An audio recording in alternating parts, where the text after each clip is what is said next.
0 points in the televote of the Grand Final of Eurovision 2025. What happened to Switzerland this year? Zoe singing Voyage. We're going to go through her live performance in the Grand Final, and I'm going to give you my analysis of what happened. We're going to talk about the points that she got and also what we might see from Switzerland next year. So let's kiki. Hi, my name is Tom. I'm an Irish Eurovision analyst, and you can find all this stuff on my Eurovision channel. So huge controversy this year with the result of Switzerland doing so well in the jury and then getting 0 points in the televote. One of the most shocking 0 points we've ever seen in the televote. Maybe ever? Is it the most shocking one ever? It's definitely top 2, top 3. In any case, let's go through and see what happened. Did anything happen? Did anything go wrong? Or did people just have cotton wool in their ears? As always, I'll leave as much of the original audio and visuals in as I'm allowed to. If I need to make changes, I'll put it up onto my Patreon. This is Zoe. Wanna know my secret bang?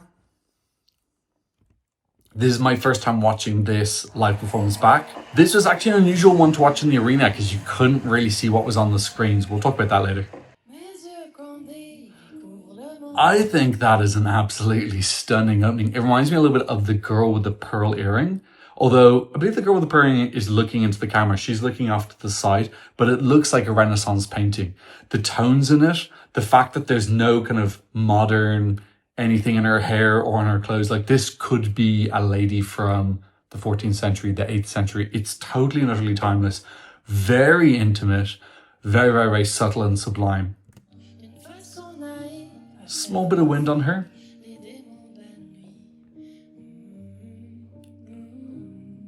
One thing I will say is that as Eurofans, we know what this full song is. We're more patient with this song than a casual fan is. I find this opening very grabbing. So I don't think that casuals have as much patience to wait and sit something out as freaky Eurofans like us. So maybe the song needed something a bit more wild. I think it's a gorgeous starting. I don't know, maybe Europe's just wrong. She's singing beautiful, and that little look towards the camera is so beautiful. It's very seductive, very playful, creating a connection with the camera as well. Like, I don't know, like what went wrong? I don't know, the education system in Europe, maybe?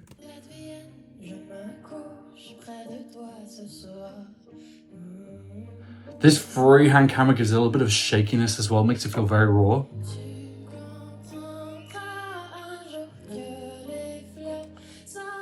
One thing I'll say is that we've been here for maybe 30 seconds, so something maybe different could have happened just to cater to that casual viewer who's maybe a little bit less interested. So I don't know, I think they committed in with a strong theme. So I don't blame them for not wanting to switch it up every 5 seconds.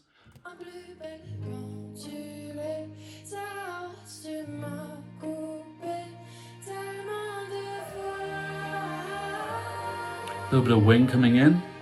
And a bit of a zoom out. I don't know, maybe they could, but I'm coming up with ideas afterwards now here, but at the time I thought this was wonderful, and I still think it's wonderful. Maybe some twinkling more lights coming in, or a little bit of an ombre lighting effect or something. But they've gone for intimacy, and they've done it very, very, very well. So that was the theme of the performance.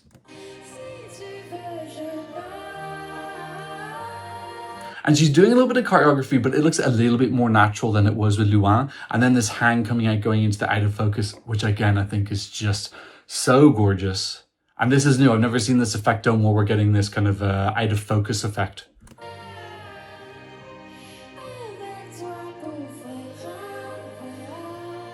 We're starting to see her dress a little bit here with these red and blue hues, which is also super pretty.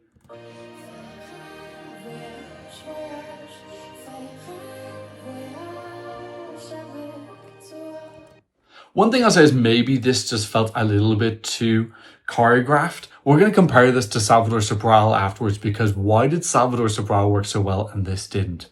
Very confusing. Well, it's not that this didn't work. Sorry, this didn't work the toughest. This worked very well with the jury. Small change of lighting there. It looks a little bit more orange hue. So just like a small change, maybe a little bit more of a distinct change up would have helped break up the song visually for some people. But she's giving emotion here with the hand on the face. And we do get this light coming in now. Look at that gorgeous kind of iris effect coming out this spring, almost like a dandelion as well, or a flower. And that sudden move back as well. I think this is wonderful.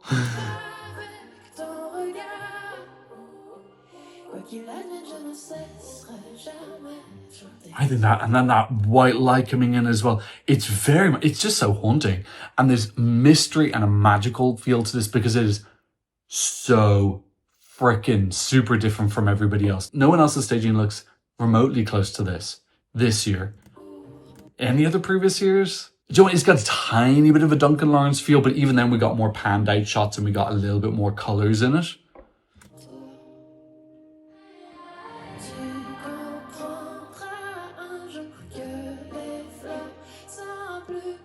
So more focusing on hands. Like, it's just got to be the people who didn't like the song, because this staging is really, it fits the song so perfectly as well. It's not like this is a mismatch. It's a party song and we're going all subtle and intimate. This totally and utterly pairs with what she's singing about and the feel and the vibe of the song. 200%.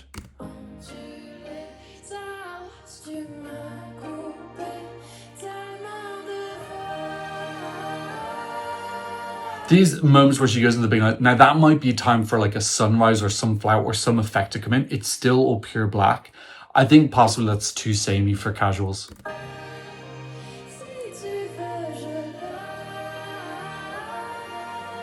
A little bit like changing, like it's very subtle though. We're dimming just like kind of in and out a little bit.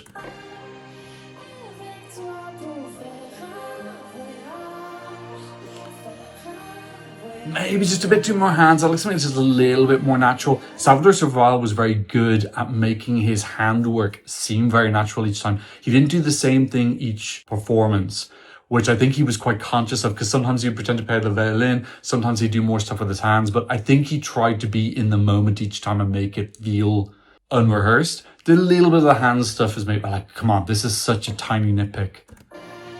Beautiful effect there with the light again, giving a dreamy feel. I have to admit, I'm not a gigantic fan. I don't think it's bad. I just don't love it as much as the start. This sudden changing camera angles with the blue light coming in. I don't know what else they could have done though. I don't have a better idea, to be honest. But yeah, it's not terrible for me, but it's fine.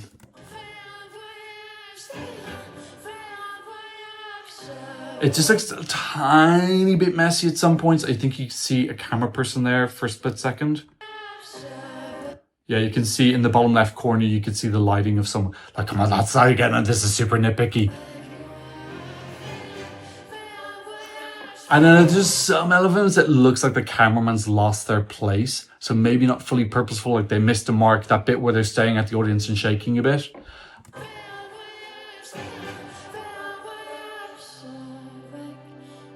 That's a gorgeous effect. I don't remember that coming in, that wind coming in with the golden light on it. Kind of the calm after the storm.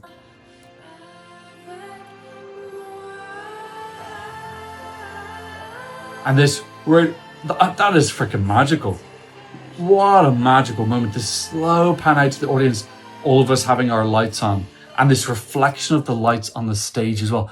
This is really, really right. I love how slow it is as well. This slow realization that she's in the arena and everybody's there looking at her. I don't know, girl. Open the schools. I think we need to have more art classes in schools.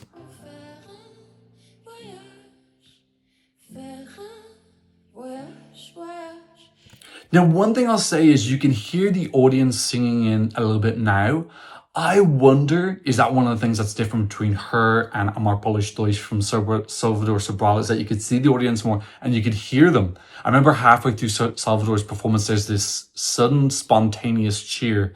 So maybe this was just missing a little bit of community, a bit of being in the Eurovision arena, because it is in its own world, a little bit like France, also put themselves in their own world, cut everybody else out.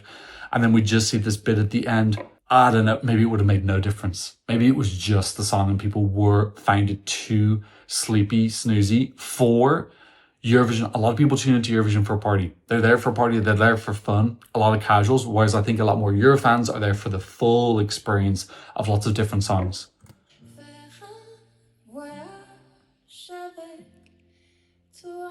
And then ending again with this painting lighting from the Renaissance. Stunning, absolutely stunning. And then I love this bit where they cut away and actually show how they've been doing it with this camera crew and the lighting. I think that's really, really cool as well. So what the hell just happened? Speaking of what the hell just happened, that was the other song that got 0 points. Honestly, I don't know. Where was it in the running order? I wonder if it was sandwiched in a bad place. It was 19th in the running order, which is definitely a good place to go. It came after Parg, which wouldn't have overshadowed it at all. And then it came before Mariana Conte. Like, I don't know. That seems like a very good running order for me. You're between two energetic songs, so you're going to stand out. It's not like those are the two best songs. Those two songs didn't do great in the televote either. Malta got 8 points. Armenia got 30 points. So were people going on a toilet break now? Possibly. Before that was Greece. And then you had Portugal coming up after, and then Denmark. So you could argue that this was like a kind of weaker part of the show with less popular songs. So from Greece, those scores are pretty low up until Sweden. I wonder, are some people going to the toilet? Is that like a slight dip in the viewership? Because there's no big attractions here. Maybe Sweden and France should be spread out a little bit more. But then France didn't end up being a massive attraction either. But yeah, I can't see a really obvious thing in the running order there. I think this is a really similar style of performance to Salvador Sobral. Very soft, very intimate, delicate, controlled, not going for big notes, going for a softer, more clean vocal, much more emotion and less shouty. So loads and loads of similarities. Why did Salvador work so well? Zoe didn't. Well, first of all, they're different years. Obviously 2017 and this year, I think the standard's gone up quite a lot. I don't think 2017 was like a terrible year, but I think a lot of people consider it one of the more weaker years musically. So there's competition there. That doesn't explain that. Salvador won the televote. I think he got 360-ish points in the televote. Yeah, 376. Now keep in mind there were more countries then. I think that was a 42 year, wasn't it? Yeah, it was a 42 year. So yeah, there's an extra 5 countries. So that factors in why his score was so big. But still, 376 is ridiculous. And then his televote was 382. So why did that do so well? And then this got a big fat 0. Now Portugal was actually, wasn't he 11th in the running order? Or he was 11th, yeah. So he was earlier in the show. But let's not only focus on the doom and gloom, because this did incredibly well with the jury. Shout out to the reorder board for these beautiful graphics. They've tabulated all the points that were given to Switzerland. And we can see in the jury, they got 12s from Estonia, Poland and Spain. 10s from Denmark, Netherlands, Portugal, San Marino, Sweden, 8s from Albania, Belgium, Croatia, Latvia, Luxembourg, Slovenia, 7s from Armenia, Germany, Iceland, Montenegro, Serbia, Ukraine, 6 points from Cyprus, Finland, Greece, 4 points from Georgia, Italy, 3 from Lithuania, 3 from Norway, 2 from France and Malta, 1 from Australia, 1 from Azerbaijan. And then the only countries not giving points, Austria and Israel put it 11th, so very, very close. And then Czechia, Ireland and the UK all putting it 12th. Interesting now that UK and Ireland having similar taste in that, being one of the few countries that left it out. So this was in the top 12 of every single jury in the contest and got points from 31 of the 36 available juries. That's absolutely and utterly crazy. So really, really appreciated by the jury. Again, they are meant to look at quality of vocals, originality, all these special metrics that casuals don't. Casuals just go with their heart. They go with the feels. They go with international connections that they might have with the country. So I think this is the largest division we've ever had between the jury and the televote. I'll have to go back historically and see if there was another one, but this is the one I'm aware of, the biggest differential I've ever seen. Coming second with the jury and then last with the televote. One of the closest we've had is Michel Spock from Poland, who came third with the televote, and I think he was second last with the jury. I don't think he was last. So I'll have to look and see how close that was. But this is interesting because it's the other way around. By the way, I don't know why Michel Spock did so badly with the jury, because his vocals were incredible in that song. So that was like a very, very odd jury shunning from Poland. Poland do get shunned by the jury. That shouldn't have been shunned by the jury. Okay, now let's have a look through the televote scores and we'll see. We have an 11th place from Portugal. So very, very close there. A lot of 20s, 14th in Latvia, 14th in Estonia. What did Lithuania? 17th in Lithuania. Okay, so the Baltics were kind of feeling it. France putting it 16th. You'd think that would be a possible entrance because the song is in French, but no. Other French-speaking countries, Belgium putting it 23rd, so they didn't give a crap about the French at all. Luxembourg 23rd as well. Austria putting it 15th, obviously neighbours with Switzerland. Israel putting it 16th. 15th for Germany, again neighbours. So neighbours didn't show up. French-speaking countries didn't show up. Portugal actually makes sense to me. If you asked me to guess who submitted this song, I probably would have guessed Portugal. If you played the melody of this song for me, I probably would guess it's a Portuguese song. It would fit perfectly into Festival da Canção. So that makes sense. It's a little bit of a shame now. Obviously, if Israel hadn't done their voting manipulation, Switzerland would have gotten a point. Would that have made a big difference? No. I think the difference between 1 point and 0 points is actually quite a lot. I think getting 0 points, I don't know. I would have liked at least 1 point for them. So this was really, really disappointing to see. But all I can just think is that the show was so exciting. Maybe this just got forgotten, or people thought it was too boring, or I don't know, because they got to hear it in the semifinals as well. So they knew it was coming. They kind of had an idea of the vibe of the song. It can't be that. I think some people are going to say it's the host curse, people not voting first. I don't know. Do people really think like that? Do they think I'm not going to vote for the host? This wasn't like top 5 in the odds to win. So I doubt the commentators would have said Switzerland are going to win again, so don't vote for them or anything like that. So it's super, super confusing to me. And it's sad as well. But this is why we need juries. We just need people who are going to take the time and appreciate other aspects of a song. This is the point in the jury and the televote. They're not meant to be the same. The goal is not that the jury and the televote have the exact same top 26 in the exact same order. It's meant to be different because they're meant to be focusing on different things. Televote is automatically going to focus on fun and happiness because a lot of people are having parties or they've had a few drinks, catchy songs that people want to listen to.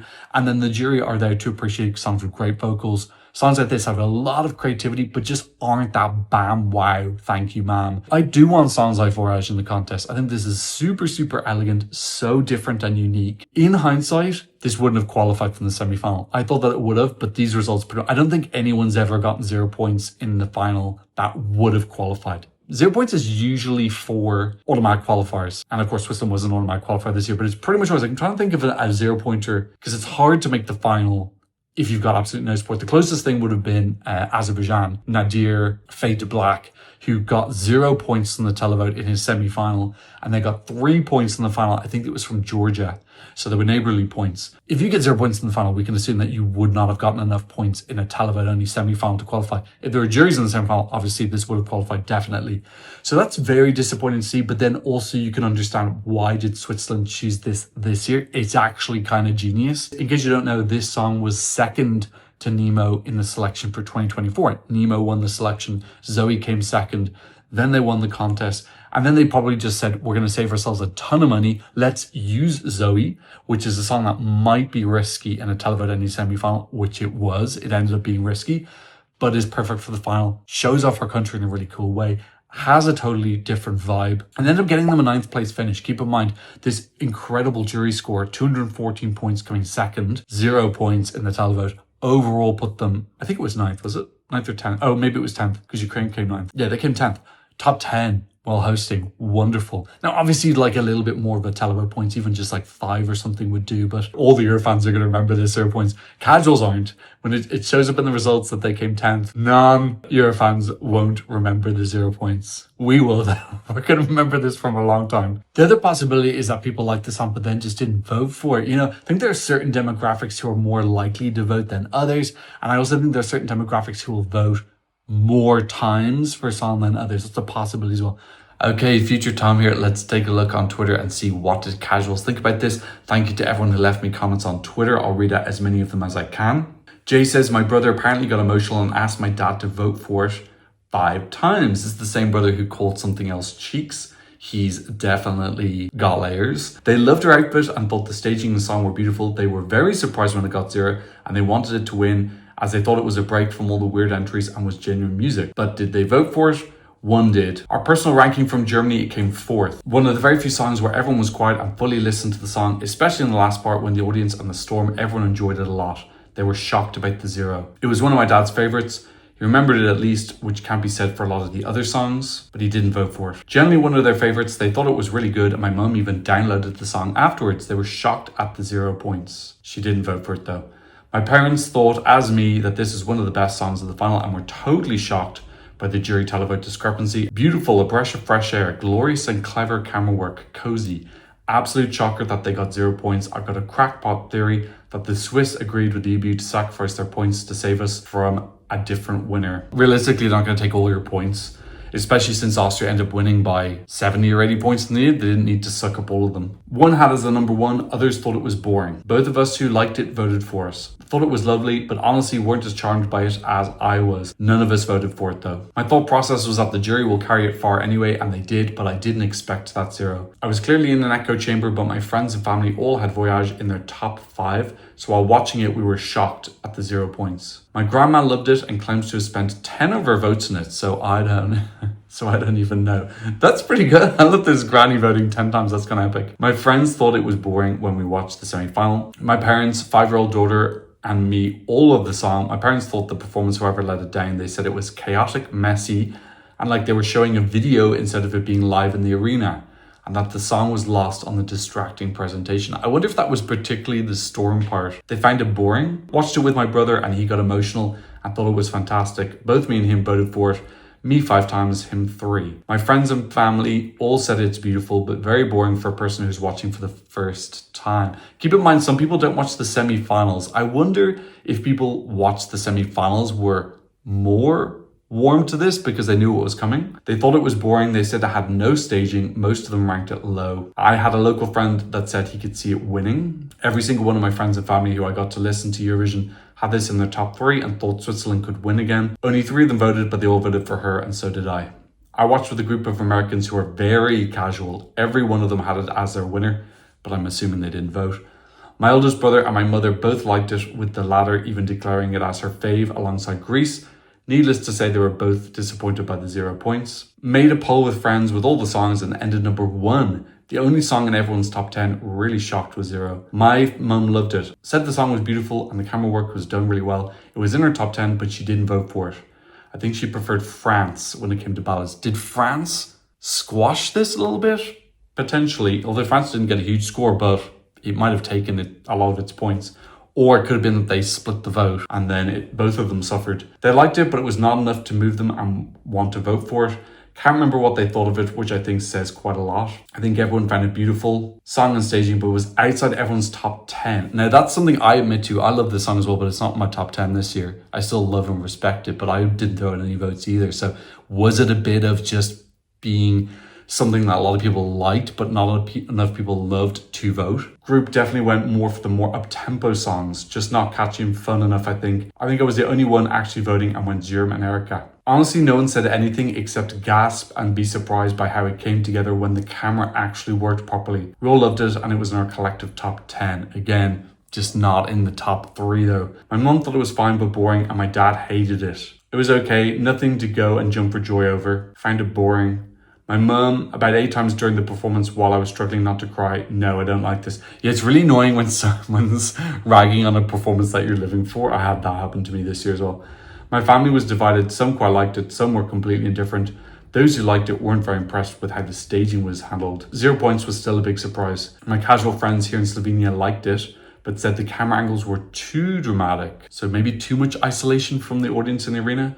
My mom hated it. Beautiful song, but maybe the staging didn't match. They all thought it was boring. My mum called Zoe Mona Lisa. I was the only one to vote for her. Some liked it, but it wasn't anyone's favorite. Indifferent, they thought it was boring, but they tend to like the crazy stuff. They tune in for the unhinged stuff, whereas I still go for arty jury bait. One absolutely loved it, flabbergasted. The other thought it was extremely boring. Most people I've spoken to about Eurovision outside the bubble didn't even remember it. Extremely boring, unfortunately. A couple of people found it boring, but in general, it got good comments. My mum called it a sweet and simple ballad. My sister voted only for them. All 5 of us voted for her from Germany. 2 of my friends who only watch the Grand Final every year were convinced that she was going to win. So very strong reaction from some people, and then a very intense alternate thinking it's boring. Hit so much better in the semi, flew by in the final with no chatter until the 0. Everyone was impressed by it except my 8-year-old who thought this was the most boring song ever. It was her favourite, but I never vote. Boring snooze fest. So what do I think we'll get from Switzerland next year? I think that they will continue with their internal selection method because it's worked so well for them. In case you don't know, they get an input of songs and then they get to like focus groups. So they don't just show the songs to people in the Eurovision world. They recruit normal people. I'm not saying that we're not normal, but I'm saying that, well, maybe I am. They recruit casuals into focus groups because we see people post on Reddit sometimes that they were in these focus groups and they listen to the song and rank them so they get the opinion from the casual fans as well. It's a strategy that's been working incredibly well for them. Switzerland have one of the best records in the last 5 years. They used to suck at Eurovision. In case you're a new fan, Switzerland used to suck ass, so much ass sucking. I used to kind of ignore their song every year because they were just so bad and they just were constantly not delivering. And then recently them and Austria as well have both adopted new systems and both of them have become really, really, really excellent. So I'm expecting Switzerland to come back next year with something really interesting, really unique again. I don't see why the standard would suddenly fall. They got 10th. Even though it was a very skewed result, it's still a very good result for them. And John's Tears came 3rd as well. Luca Hani came 4th. Nima obviously won. This came 10th. So that's a lot of top 10 finishes since 2019. Now, the only ones who weren't top 10, Remo Ferrer, I think, came around 20th or so. Let me just look at the country. It's so much easier than pulling it from my memory. Marius Bear came 17th. Marius Bear came 17th with a very similar song to Zoe. Now, I think Zoe's song was a lot better personally, and I thought the staging was better also. But it was at like super chill. What was Boys Don't Cry? How would you describe that song? The genre isn't written on. But it's that very, very, very soft feel. Very much like Nora Jones feel. So maybe their songs just generally don't do well. And I wonder, is that the difference between a more Polish Deutsch and this more Nora Jones feel? Is there like this gigantic difference between the two? I really want to know your theories, by the way, about why did Salvador do so much better? Was it the year? Was it because the song was different genre or what? 4 top 10 finishes in the last 6 years is really, really wonderful. And that followed 4 non-qualifications. So Switzerland's another country like the Netherlands who's just turned things around. I'm expecting them to be really, really strong again. Next year, I'm expecting something that's going to be competing for the top 10. At this point, and we have no information yet, but I don't see why they would suddenly regress. This system is so good for them, giving artists a way to privately enter, submit their songs, and they're being supported when they get chosen as well. Fantastic staging from all of them. They're giving a lot of money. I think Switzerland's got money so they can afford to have really, really good staging. I guess that's what I thought about Zoe singing Voyage for Switzerland and those controversial points. What do you think? Leave me your theories in the comment section down below. Thank you to those who've been supporting me on PayPal and Buy Me a Coffee. If you want to support the channel, leave a QR code here and a link in the description. And of course, thank you to my wonderful patrons for patronizing me from all around the world. On my Patreon, you get loads of fun stuff in the off season. Also, shout out to my YouTube members as well. If you want to support the channel, that's another way. I hope to see you in another Eurovision analysis video very soon. Goodbye.